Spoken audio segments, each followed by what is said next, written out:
السلام علیکم عزیز طلبہ و طلبات، امید کرتی ہوں آپ سب خیر و عافیت کے ساتھ ہوں گے۔ آج کا ہمارا موضوع ہے ملی نغمہ۔ یہ لیکچر بالخصوص میرے اپنے طلبہ کے لیے ہے۔ ملی نغمہ کہتے کسے ہیں، ملی نغمہ کا مطلب کیا ہے، آج ہم کافی تفصیل سے اس کو جانیں گے۔ سب سے پہلے ملی نغمہ میں ملی لفظ کیا ہے۔ ملی لفظ ملت سے ماخوذ ہے، جس کے معنی ہے قوم، جماعت یا وطن۔ یہ عربی زبان کا لفظ ہے۔ نغمہ یعنی خوش آہن آواز، دھن یا گیت کو کہتے ہیں، یعنی لغوی طور پر ملی نغمہ کا مطلب ہوا قوم یا وطن کا گیت۔ اصطلاحی معنی اصطلاح میں ملی نغمہ اس گیت کو کہا جاتا ہے جو قوم کو اپنی تاریخ، قربانیوں، اتحاد اور حب الوطنی کی یاد دلائے اور عوام میں وطن سے محبت پیدا کرے۔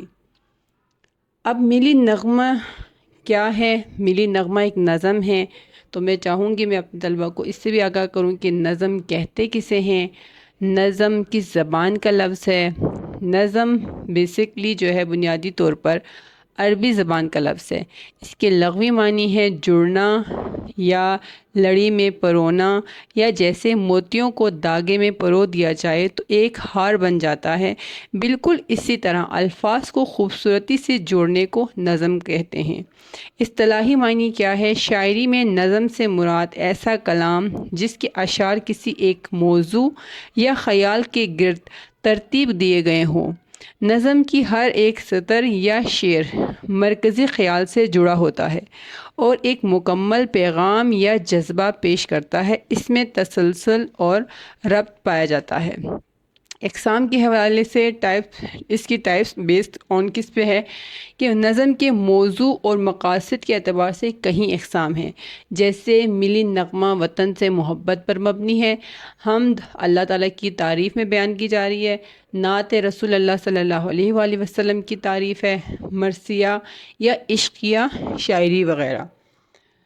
تو ملی نغمہ کا پہلا جو بند ہے، یہ وطن تمہارا ہے تم ہو پاسباں اس کے، یہ چمن تمہارا ہے تم ہو نغمہ خواں اس کے، اس چمن کے پھولوں پر رنگ و آب تم سے ہے، اس زمین کا ہر ذرہ آفتاب تم سے ہے، یہ فضا تمہاری ہے بحر و بر تمہارے ہیں، کہکشاں کے یہ جالے رہ گزر تمہارے ہیں۔ اب یہاں پہ میں نے کچھ الفاظ کو کس معنی میں یہاں استعمال ہوا ہے اس کو یہاں پہ جو ہے نا اس کے جو بلاک بنا ہوا ہے اس میں میں نے واضح کرنے کی کوشش کی ہے۔ جیسے فضا لکھا ہوا ہے، یہاں اس سے مراد یہاں اس بند میں شاعر نے کیا مراد لیا ہے؟ علم و فن، ہوا بازی، خلا کی کامیابیاں، بحر و بر میں تجارت ہے، زراعت ہے، سمندر اور خشکی پر طاقت اور وسائل ہے۔ کہکشاں کے اجالے یا جالے سے مراد یہاں پر سائنس، ٹیکنالوجی اور ترقی، اور اس معنی میں روشنی، رہ گزر زندگی کے راستے، کامیابی کے میدان، مختلف شعبے جس میں انسان ترقی کرتا ہے، نام بناتا ہے اور اہم مقام حاصل کرتا ہے۔ اس بند کی تشریح کرتے ہیں۔ شاعر اس نظم میں اپنے ملک کے نوجوانوں سے مخاطب ہے۔ وہ نوجوانوں میں وطن سے محبت اور پیار کا جذبہ پیدا کرتے ہوئے کہتے ہیں کہ یہ ملک تمہارا ہے، اس کی بقا تمہارے ہاتھ میں ہے۔ اس بند میں شاعر ملک کے بہادر نوجوانوں کو مخاطب کرتے ہوئے کہتے ہیں کہ یہ وطن تمہارا ہے، اس کی ہر حال میں حفاظت کرنا تم نے ہے، اس وطن کے رکھوالے ہو۔ یہ خوبصورت وطن تمہارا چمن ہے، یعنی ایک باغ کی طرح ہے، اور تم اس کے نغمہ خواں ہو، اس کے گیت گانے والے، اس کی تعریف کرنے والے، اس سے محبت کا اظہار کرنے والے۔ اس چمن کے جتنے بھی پھول ہیں، ان پھولوں پر رنگ اور روشنی تمہاری بدولت ہے۔ جس طرح ایک باغ میں پرندے خوشی کے گیت گاتے ہیں اور اس باغ سے لگاؤ رکھتے ہیں، اسی طرح تم بھی اس ملک کے وہ پرندے ہو جو اس کی خوشی اور ترقی کے گیت گانے والے ہو۔ اس وطن کی خوبصورتی تم لوگوں کی وجہ سے ہی قائم ہے۔ اس زمین کا ہر ذرہ یعنی ہر علاقہ، ہر صوبہ تمہاری بدولت ہی سورج کی طرح روشن دکھائی دیتا ہے، یعنی تمہاری محنت، تمہاری ترقی، تمہاری کوشش اس کو بلندی پر لے کے جائے گی۔ یہ خشک زمین اور پانی اور یہ تمام سرزمین تمہاری ہے۔ تمہارے گزرنے کے راستے بھی انہی ستاروں کی کہکشاؤں کی طرح روشن ہے۔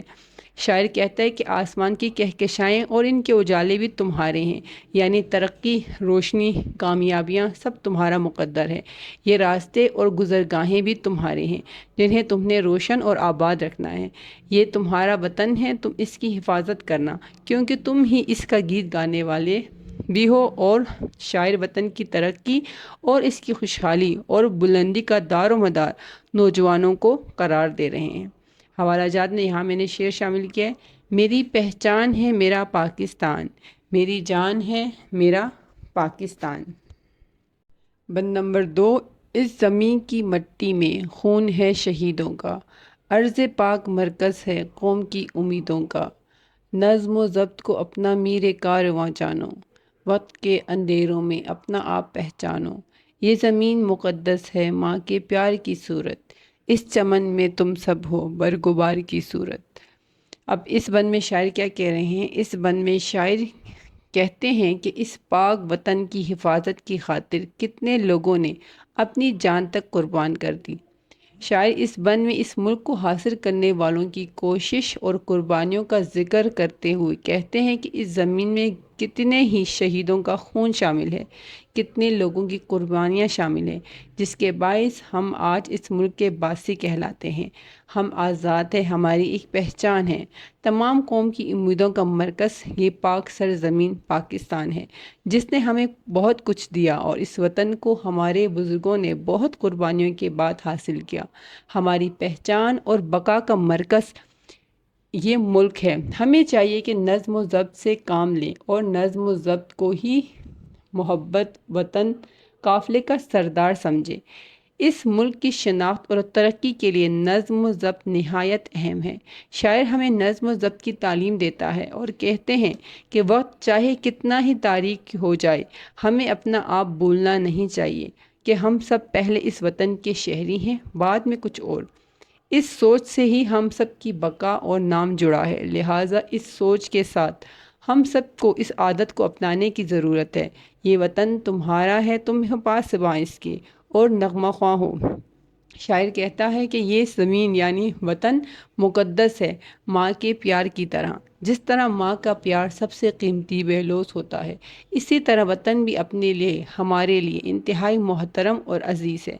آگے شاعر قوم کے افراد کو مخاطب کرتے ہوئے کہتے ہیں کہ اس وطن یعنی چمن میں تم سب پودوں کے پتوں اور پھلوں کی مانند ہو، یعنی جس طرح پتے اور پھل باغ کی خوبصورتی اور حیات کا سبب ہوتے ہیں، اسی طرح قوم کے افراد وطن کی ترقی اور خوشحالی کا باعث ہے۔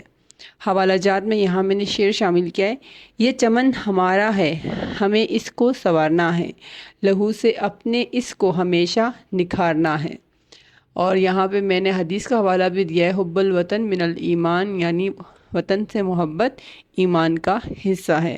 تو امید کرتی ہوں کہ آپ کو اس بند کی تشریح اچھے انداز میں سمجھ آ گئی ہوگی۔ اگلی ویڈیو تک کے لیے اللہ حافظ، اپنا خیال رکھیں۔